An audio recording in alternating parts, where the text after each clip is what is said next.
I had 3 days to create a noir-style video game with the theme Everything is Temporary. My idea for the game is to create a puzzle horror game based on a main character with a flashlight. Everything that is outside the view of the flashlight will be too dark to see. The main mechanic would be that when things are in the dark, they change.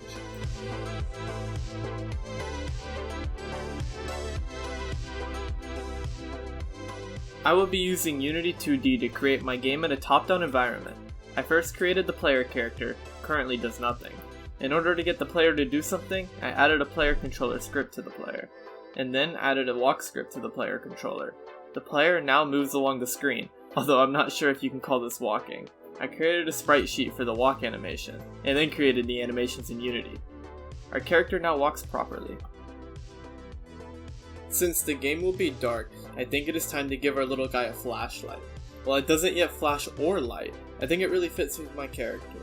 I made the room black to test the light, and I created a flashlight, which is secretly just a big cone-shaped light. Currently, it only points downward, so I would need to add some code to change the lighting based on the direction the user is looking.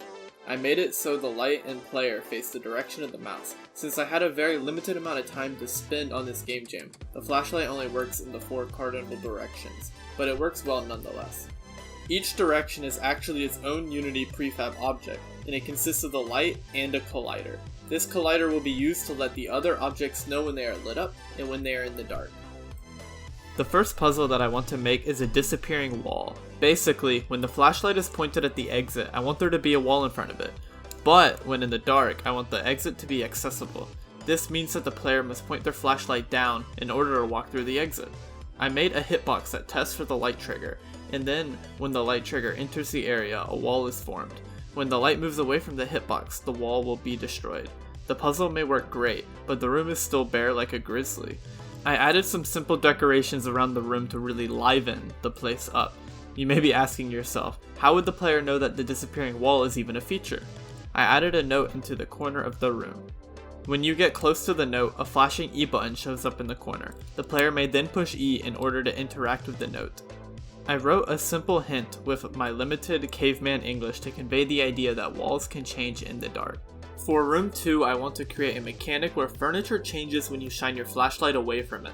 I did this by creating another empty hitbox, and when the light moves away, the current piece of furniture is destroyed and replaced by another prefab. In this specific room, when you change the furniture to be this little bedside table, the player will be able to interact again with the E key in order to get a key to the door. The player is notified that they have obtained a key and then can walk up to the door and interact with it to open it. And that is already 2 rooms created, but I'm out of ideas, so I'm not really sure what to do now. If you're enjoying this video, please like and subscribe. I just had a really good idea for the next room. There will be 3 shuffling statues, and the player must change them to be in the correct order for the door to open. I made a bunch of statues in A-Sprite, some of which might get me sued, and then used the code for the shuffling furniture to make shuffling statues. But what should the combination be? I wasn't able to figure out any interesting ideas, so I ended up just making a weird story about 3 warriors that doesn't really make sense, but should allow the player to figure out how the statues should go. And of course, if that doesn't work, it's not my fault and the player just needs to be smarter. For the 4th room, I wanted to create a puzzle where the player would have to shine their flashlight on candles to light them up. I decided to go with a combination puzzle, where the player would have to turn on the 4 candles on in the correct order. My hint for this puzzle got very mixed feedback. I only had a few hours left to finish the game, so I knew this might be the final puzzle in the game, so I wanted it to be more difficult. My hint consists of a circle, triangle, and a square, all with arrows underneath them. The problem is that there are only 3 arrows and shapes, while there are 4 candles to light. That is where the actual puzzle comes in. If you think you're big brain and all that, pause and try to think of a solution.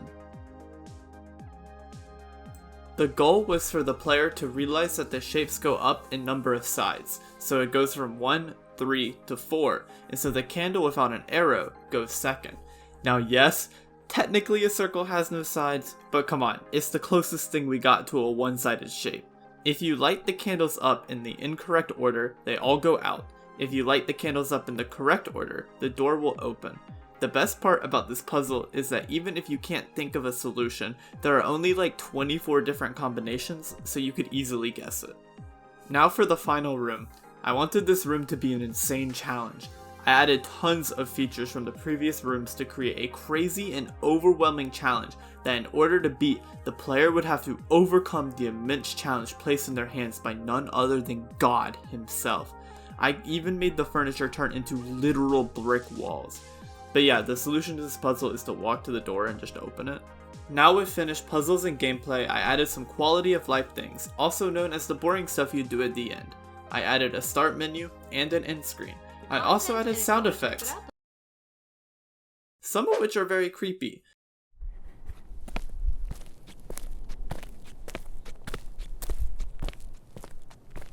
I'm not sure of the legality of this, but yes, I used walk sounds from Minecraft. With a sort of finished game, I built the project and submitted it to the Game Jam. What's crazy about this game that I created here in this video is that it's actually a good game idea. Like, the core concept is great, albeit the implementation of said idea could use some work.